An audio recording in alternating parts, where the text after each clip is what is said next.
Well तो आइए start करते हैं आज हम अपना second part acid basis salt. तो देखिए इस लेक्चर को शुरू करने से पहले आपको बता दें कि जो लोग अभी आ रहे हैं वो सबसे पहले जाके इसका फर्स्ट पार्ट देख लें, जहां हमने एसिड पढ़ा दिया है, बेस पढ़ा दिया है, मतलब डिफिनेशन पढ़ा दिया है और क्लासिफिकेशन ऑफ एसिड बता दिया है, 3 बेस पे बताए हैं, वो सब जाके उधर देख लें। और तो सबसे पहले आइए चलते हैं, देखते हैं कि आज की वीडियो लेक्चर में हम कवर क्या क्या करेंगे। तो सबसे पहले कवर क्या करेंगे, classification of bases. Classification of bases, क्षारक को कितने भागों में बांटा गया है। सेम वैसे ही रहेगा जैसे आपको एसिड्स में बताया कि एसिड्स को कितने भागों में बांटा गया है, 3 बेसिस पे बताए हैं। तो सिमिलरली ये भी वही है कि क्लासिफिकेशन ऑफ बेसिस, क्षारक को कितने भागों में बांटा गया, और इसी के अंतर्गत हम क्षार पढ़ लेंगे। क्षारक और क्षार में अंतर जान लेंगे कि क्षारक और क्षार में अंतर क्या होता है, और इसी के अंतर्गत हम पढ़ लेंगे physical property of acids and bases. अम्ल और क्षारक के भौतिक गुणों का अध्ययन हम कर लेंगे, और इसी में हम जान लेंगे chemical properties of acids and bases, रासायनिक गुण किसके, अम्ल और क्षार के। और इसमें साल्ट के बारे में भी हम जान लेंगे कि लवण क्या होता है। तो आइए हम स्टार्ट करते हैं अपना बहुत ही सुंदर सा सेकंड पार्ट। लेकिन उससे पहले जो लोग अभी तक चैनल सब्सक्राइब नहीं किए हैं वो राज इंटर कॉलेज का चैनल सब्सक्राइब कर दें और बेल आइकन जरूर प्रेस करें। इससे क्या होगा कि जो भी वीडियोस अपलोड होगी वो सबसे पहले नोटिफिकेशन आपके पास जाएगी।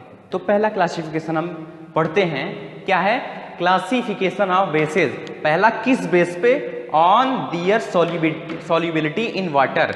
वाटर में कितना वो घुल पा रहे हैं, इसके बेस पे हम जानेंगे कि क्षारक कितने प्रकार के होते हैं। देखिए 2 वर्ड आ रहा है, उसमें बिल्कुल कंफ्यूज मत होइएगा।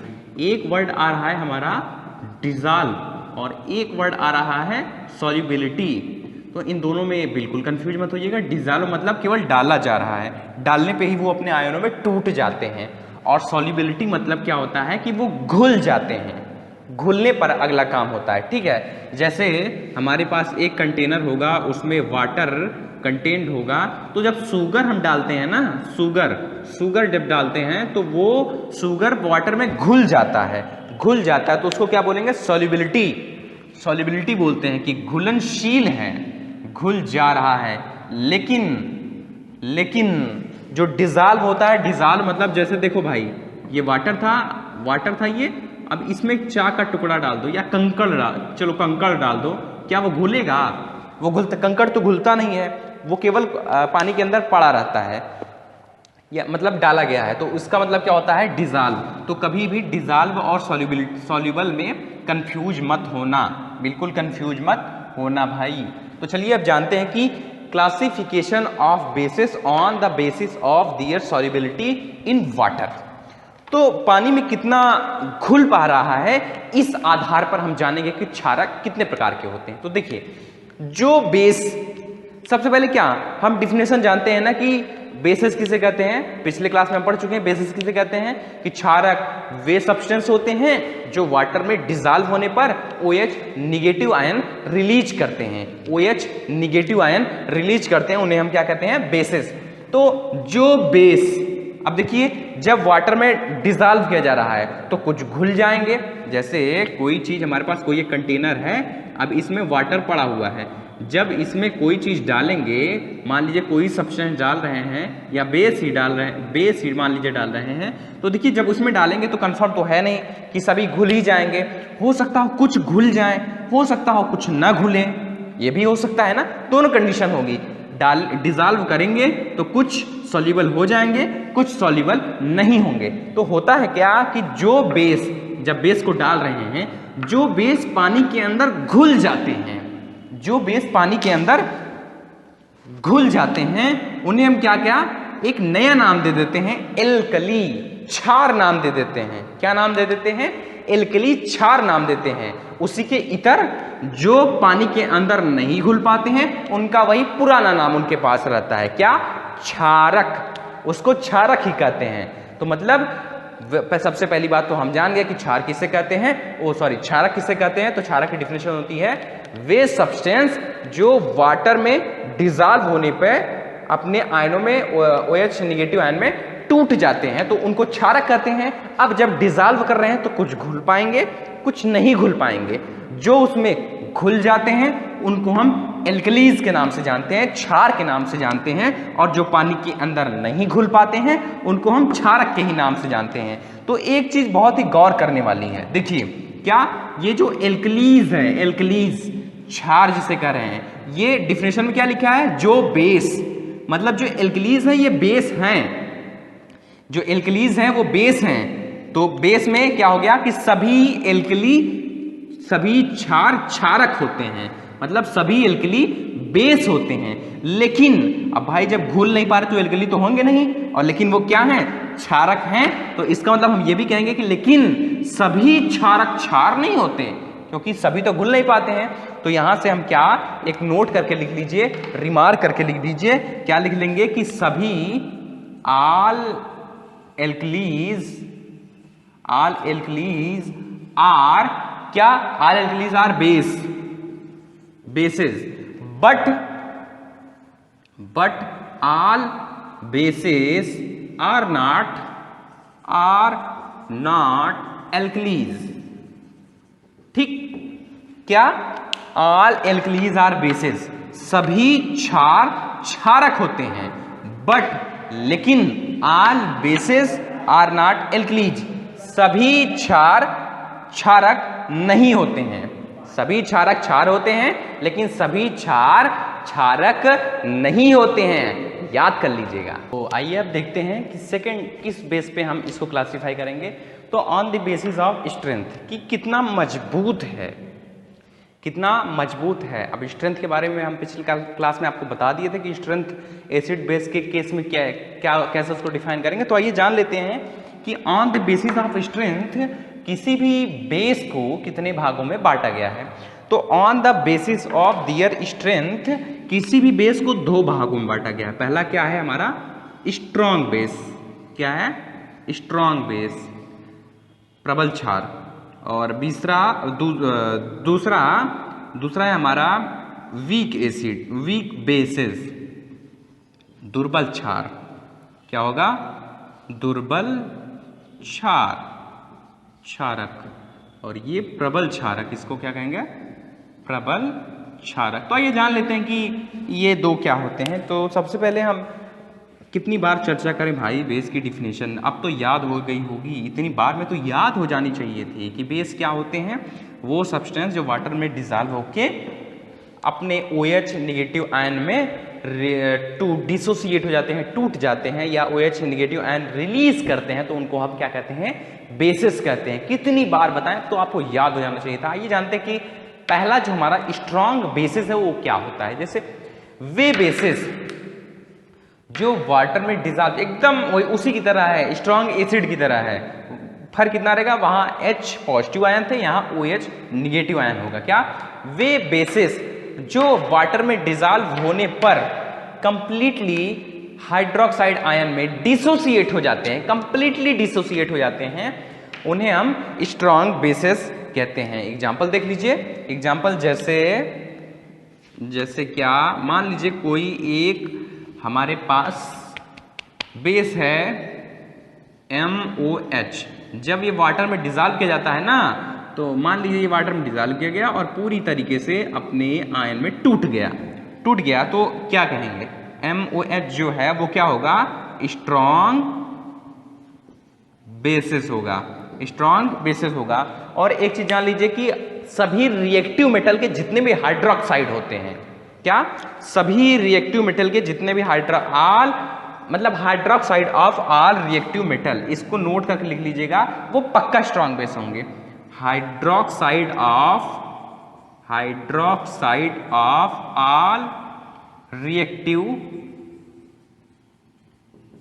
मेटल, जितने भी रिएक्टिव मेटल होंगे उनके जो हाइड्रोक्साइड होंगे वो हमेशा किसके अंतर्गत आएंगे, स्ट्रॉन्ग बेसिस के अंतर्गत आएंगे। तो आइए अब जान लेते हैं कि वीक बेसिस किसे कहते हैं। बहुत आसान है, क्या, केवल बहुत ज्यादा मेहनत नहीं करना पड़ेगा वीक बेसिस में, ये सब तो सिंपल सी चीज है। जब आप एसिड पढ़ चुके हैं तो बहुत जल्दी याद होगा। बताएं क्या इसमें क्या चेंजेस करना पड़ता है, बस क्या करना, यहाँ पे जो हेडिंग है अब हेडिंग तो चेंज ही करना पड़ेगा भाई, ये जो हेडिंग है इसी को कर देना वीक बेसिस, वीक बेसिस कर देना।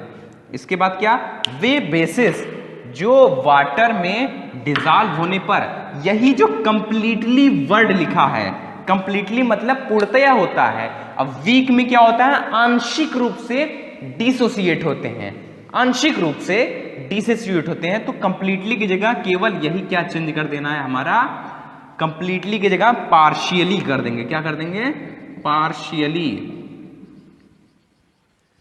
तो क्या हो जाएगा, वे बेसिस जो वाटर में डिसॉल्व होने पर पार्शियली हाइड्रोक्साइड आयन में डिसोसिएट हो जाते हैं या डिसोसिएट होते हैं, उन्हें हम क्या कहते हैं, वीक बेसिस कहते हैं। क्या कहते हैं, वीक बेसिस कहते हैं। फिर से एक बार डिफिनेशन देख लो, याद कर लो, तो याद हो जानी चाहिए थी, जब एसिड वाला याद हो गया कि वे बेसिस जो वाटर में डिसॉल्व होने पर पार्शियली हाइड्रोक्साइड आयन में डिसोसिएट हो जाते हैं, वही क्या कहलाते हैं, वीक बेसिस कहलाते हैं। आइए एक एग्जांपल देख लेते हैं। जैसे एग्जांपल, कैल्शियम हाइड्रोक्साइड का नाम तो अब तो याद हो गया होगा, calcium hydroxide CaOH twice, calcium hydroxide.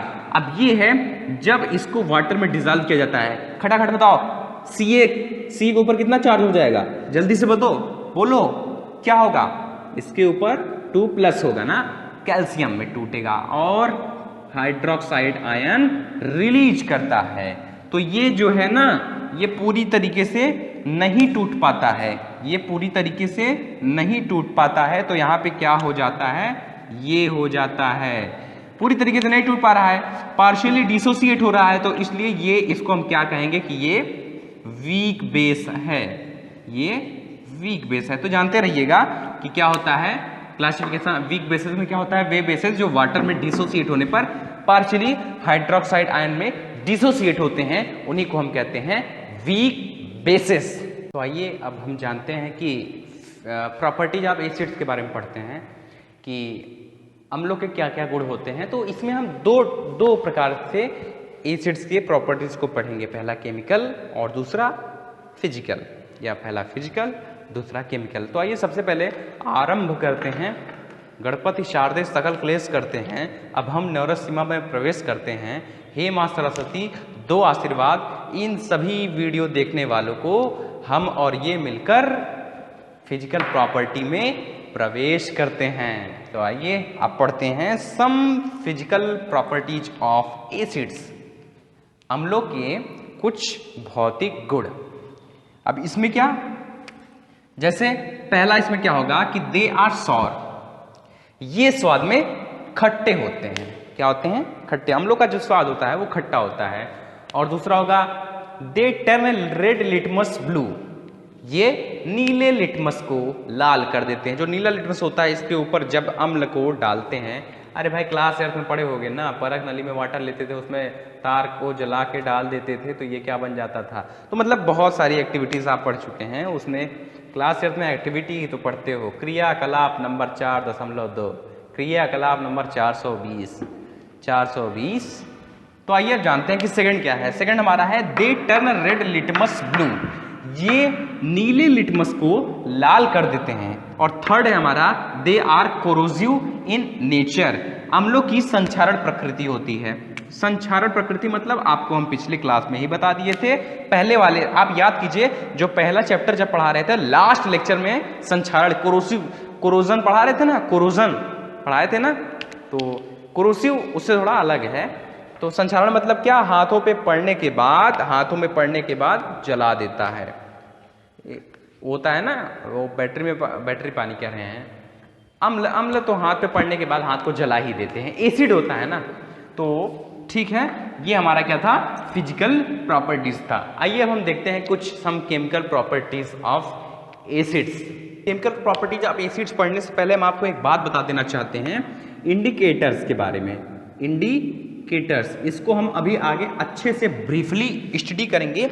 यहाँ पे कुछ इसकी डिफिनेशन जान जाइए कि इंडिकेटर्स क्या होता है, क्योंकि यहाँ पे थोड़ा यूज हो रहा है, लेकिन आगे हम अच्छे से पढ़ेंगे अभी इंडिकेटर्स क्या होता है। यहाँ पे हल्की सी डिफिनेशन जान जाइए कि इंडिकेटर्स क्या होता है।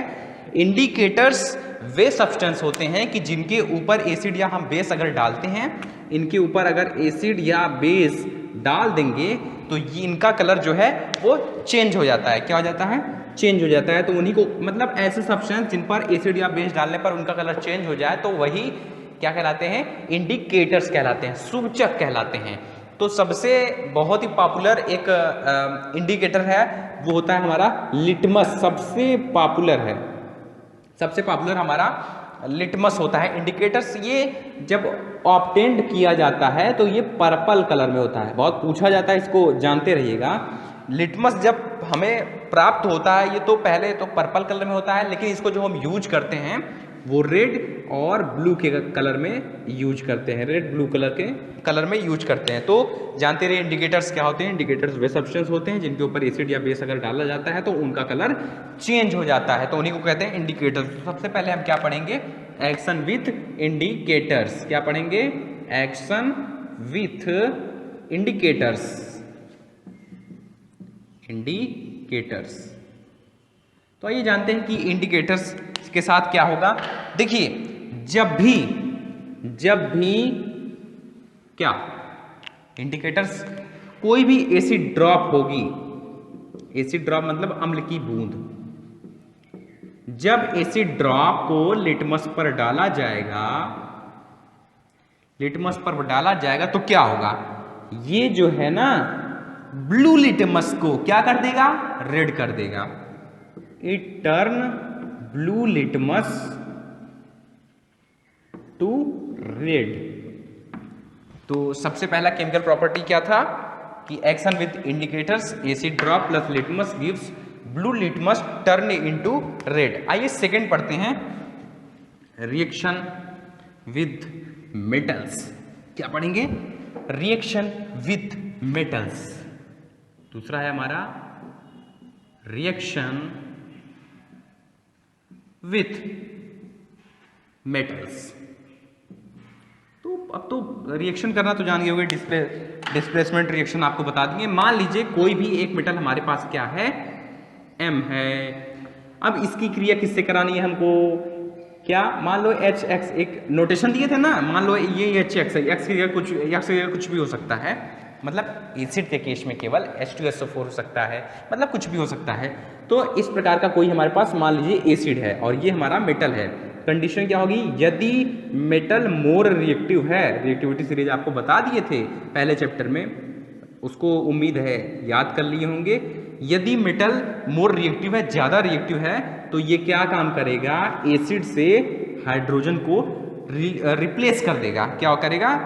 एसिड से M है, MH के स्थान पर चला जाएगा। तो जब MH के स्थान पर चला जाएगा तो क्या हो जाएगा? MX हो जाएगा प्लस हाइड्रोजन गैस यहाँ से रिलीज होगी। कोई भी मेटल होगा तो सेम सिमिलरली यही होगा। मेटल के स्थान पे अगर वो ज़्यादा रिएक्टिव होगा तो वो अम्ल से क्रिया करके यहाँ जो भी हाइड्रोजन होगा उसको रिप्लेस कर देगा और उसका स्थान ले लेगा।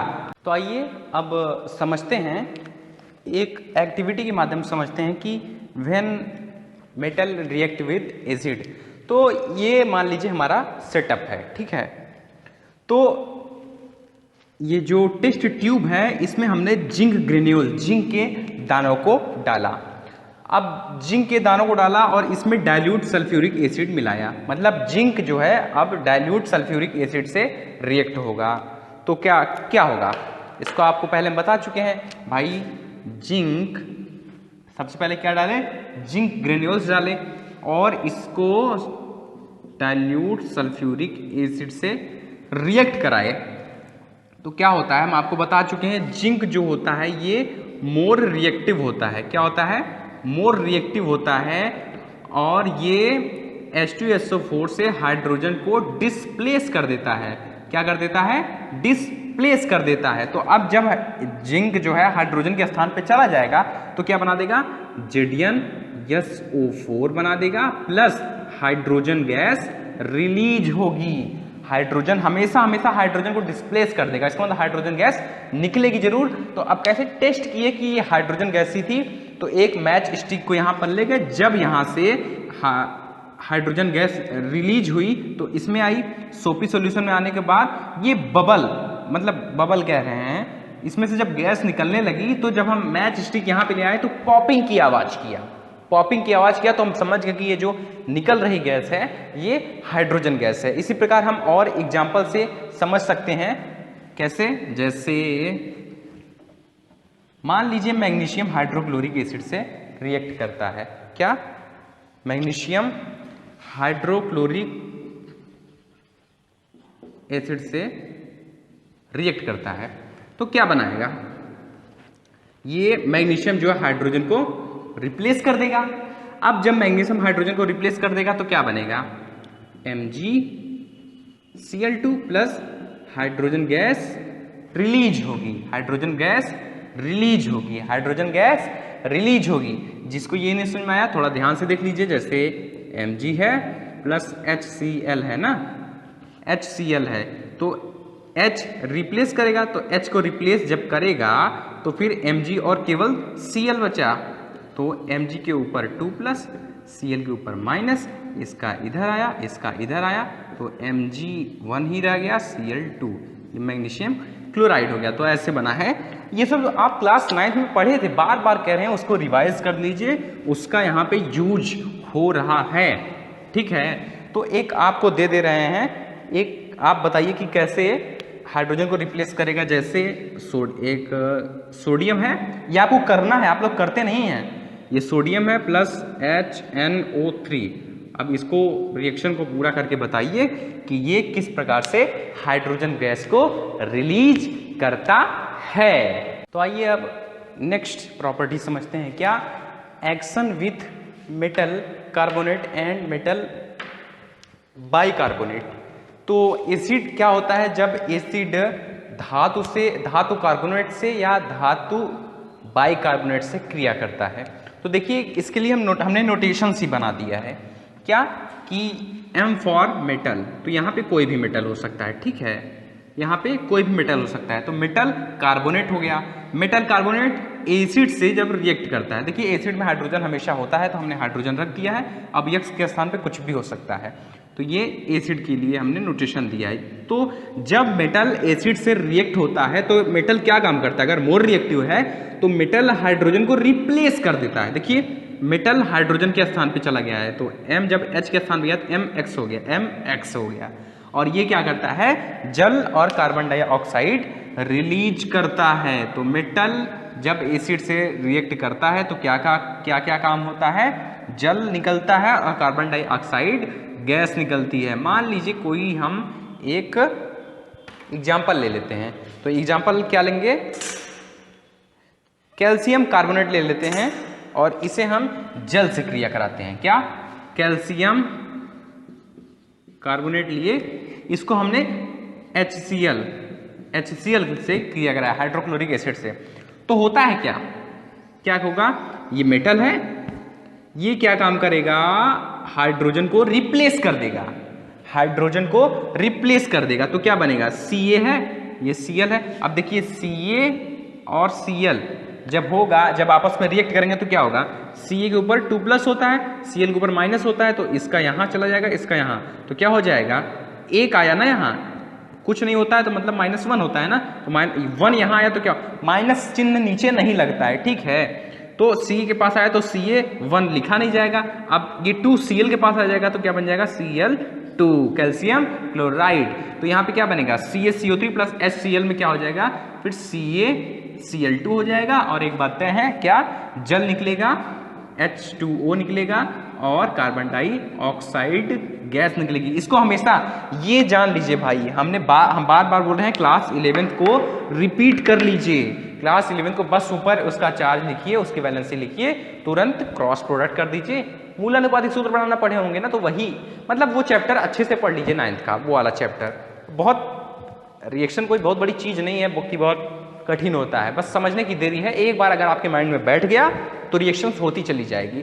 तो ये वाला फिलहाल आप समझ गए होंगे कि क्या कोई भी मेटल कार्बोनेट होता है, कोई भी मेटल कार्बोनेट होता है, वो किसी भी एसिड से रिएक्ट करेगा तो हमेशा वो क्या करता है? हाइड्रोजन को रिप्लेस कर देता है। क्या करता है? हाइड्रोजन को रिप्लेस कर देता है और जल और कार्बन डाइऑक्साइड गैस निकलती है। ऐसे ही सिमिलरली इसमें भी होता है, ये क्या है, मेटल कार्बोनेट है, मेटल बाइकार्बोनेट है, मेटल के स्थान पे कुछ भी हो सकता है। सोडियम बाइकार्बोनेट NaCO3 होता है, तो मतलब बाईपास होता है ना, बाईपास, बस वही समझ लीजिए कि बीच में एक बाईपास हो गया है बस।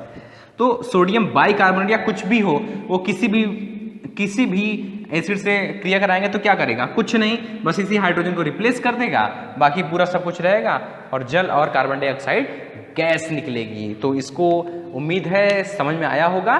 चलिए चलते हैं नेक्स्ट प्रॉपर्टी की ओर। चलिए तो अब हम नेक्स्ट प्रॉपर्टी पढ़ते हैं। क्या, when acid react with basis, क्या, रिएक्शन विद बेसिस, थर्ड है ना, रिएक्शन विद बेसिस, जब बेस से रिएक्ट करता है तो क्या बनता है। देखिए सबसे पहले हम एक बात जानते हैं, जब एसिड वाटर में डिजॉल्व होता है तो इस हाइड्रोजन आयन प्रोड्यूस करता है, और जब बेस वाटर में डिजॉल्व होता है तो OH निगेटिव आयन प्रोड्यूस करता है। तो होता है क्या कि जब एसिड और बेस आपस में रिएक्ट करते हैं तो ये हाइड्रोजन और जो हाइड्रोक्साइड निगेटिव आयन है ये आपस में मिलकर जल बना लेते हैं। क्या बना लेते हैं, जल बना लेते हैं। और देखिए अभी रिएक्शन से करके दिखा देते हैं। पहले इसका एक प्रारूप जान लीजिए। क्या, कि कहाँ गया ब्लू मार्कर, कि व्हेन एसिड रिएक्ट विथ, या कुछ भी मान लीजिए, when base react with acid तो क्या बनाता है भाई, बताएं क्या बनाता है, साल्ट बनाता है। क्या बनाता है, salt plus H2O gas release होती है। अब H2O जल, गैस नहीं, जल रिलीज होता है। अब जल कैसे बना जान गए, एसिड में H+ होता है, बेस में OH निगेटिव होता है, ये दोनों आपस में ऐड हो गए, यही क्या बना दिए, जल बना दिए।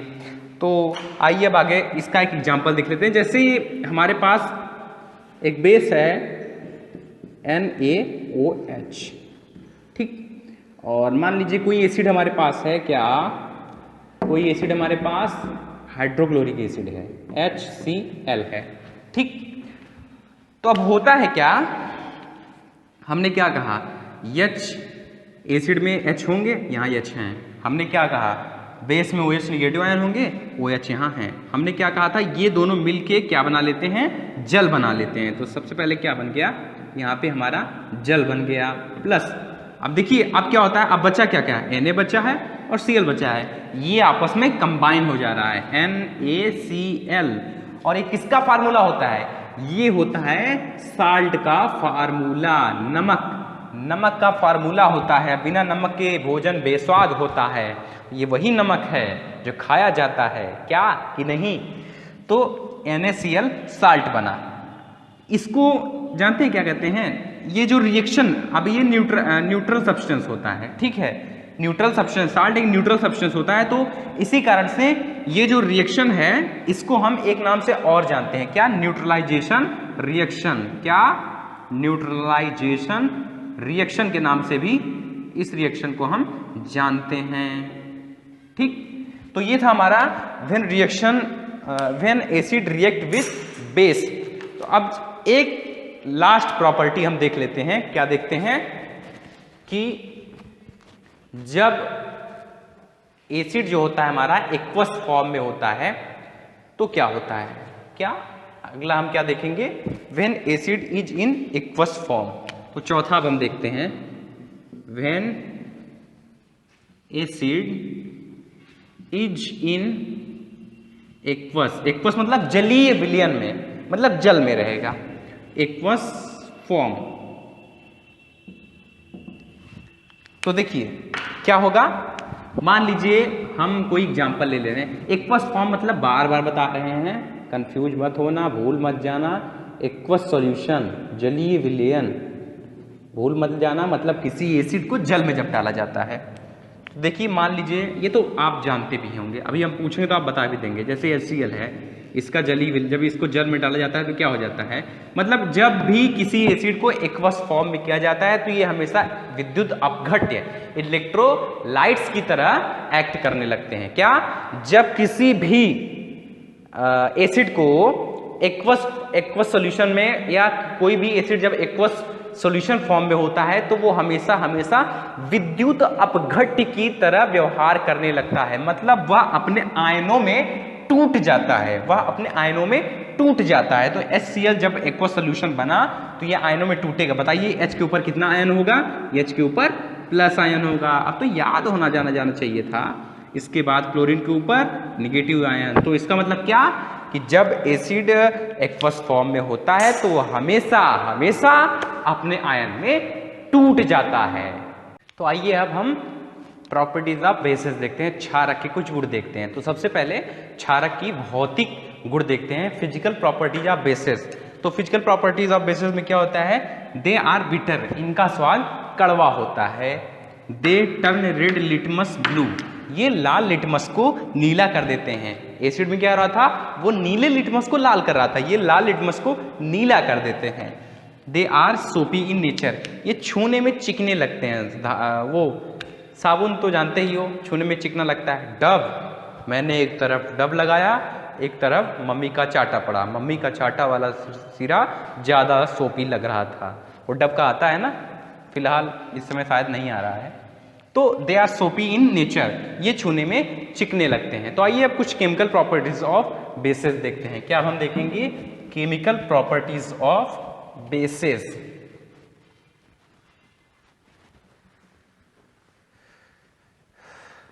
एकदम नोट्स बनाते चलो एकदम, ताकि याद होता जाए और आओगे। देखिए एक बात और बता दें, आपके विद्यालय में आपातकालीन की पूरी व्यवस्था थी और जो वेबसाइट है उस पर टेस्ट लेने की भी व्यवस्था है।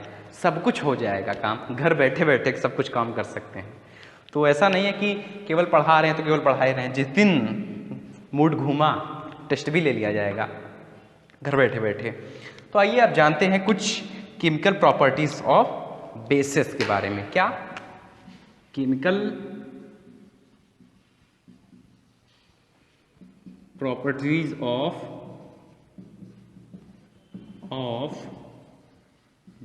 बेसिस। सबसे पहले क्या जानेंगे, एक्शन विथ इंडिकेटर्स। क्या, एक्शन विथ इंडिकेटर्स।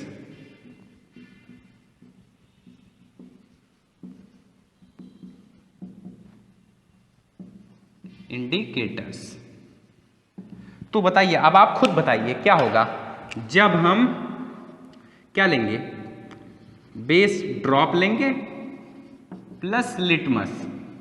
लिटमस पर जब डालेंगे तो क्या होगा, ये क्या करते हैं, एसिड क्या था, एसिड नीले लिटमस को लाल कर देता है। एक ट्रिक आपको बता रहे हैं, एक वर्ड याद कर लीजिए, नल। क्या, नल। क्या, तो कर लीजिए एसिड, ऐसे याद कीजिए, एसिड नल से निकलता है। अब एसिड नल से निकलता है, नल से, न से नीला हो जाएगा, ठीक है, और ल से लाल हो जाएगा।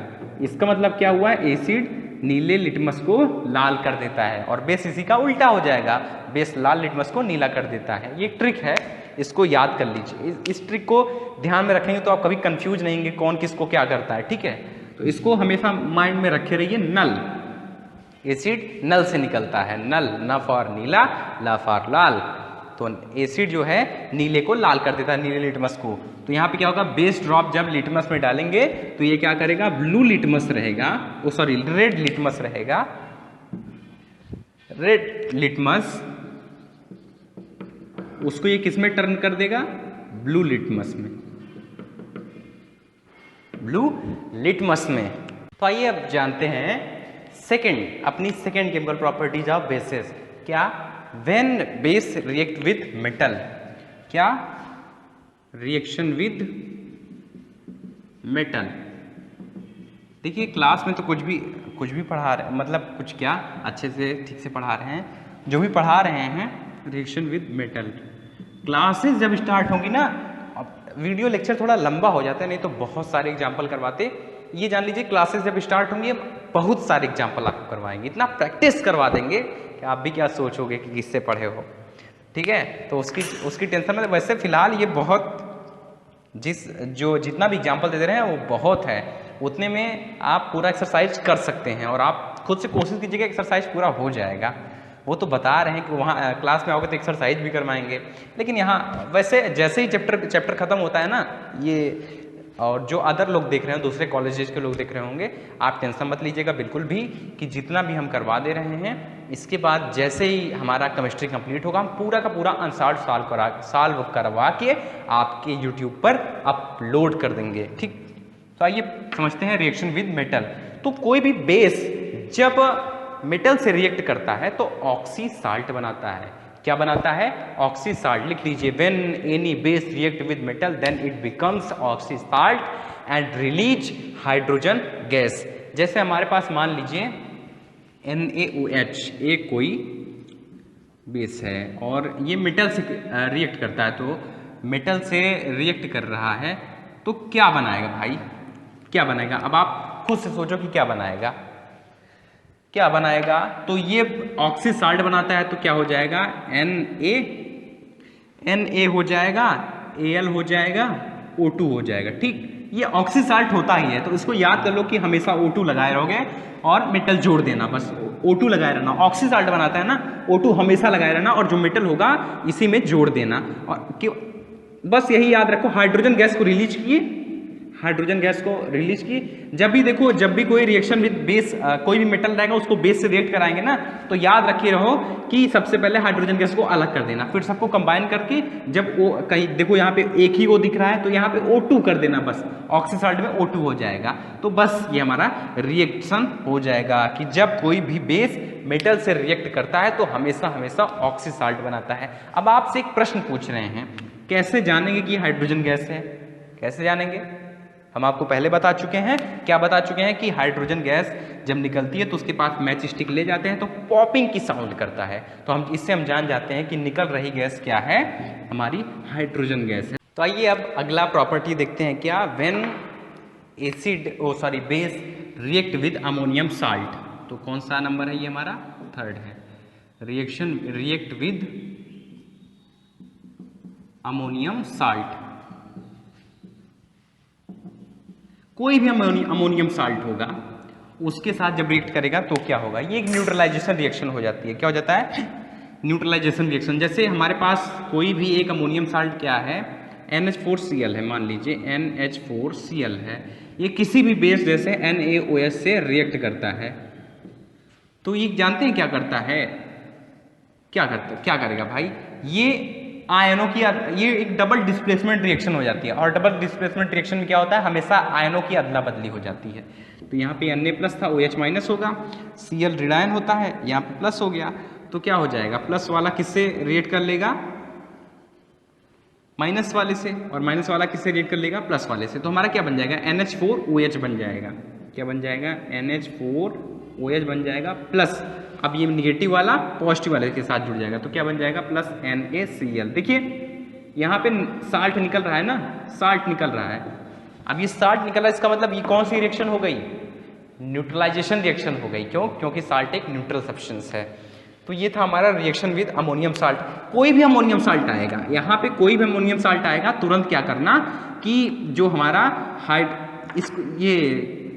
जो हमारा ये होगा पॉजिटिव वाला और निगेटिव वाला, पॉजिटिव वाला निगेटिव वाला, तो हमेशा पॉजिटिव वाला निगेटिव वाले के साथ जुड़ जाएगा और निगेटिव वाला पॉजिटिव वाले के साथ जुड़ जाएगा। ठीक, तो ये क्या हो जाती है? डबल डिस्प्लेसमेंट रिएक्शन हो जाती है। ठीक, तो आइए नेक्स्ट देखते हैं कि when base react with acid.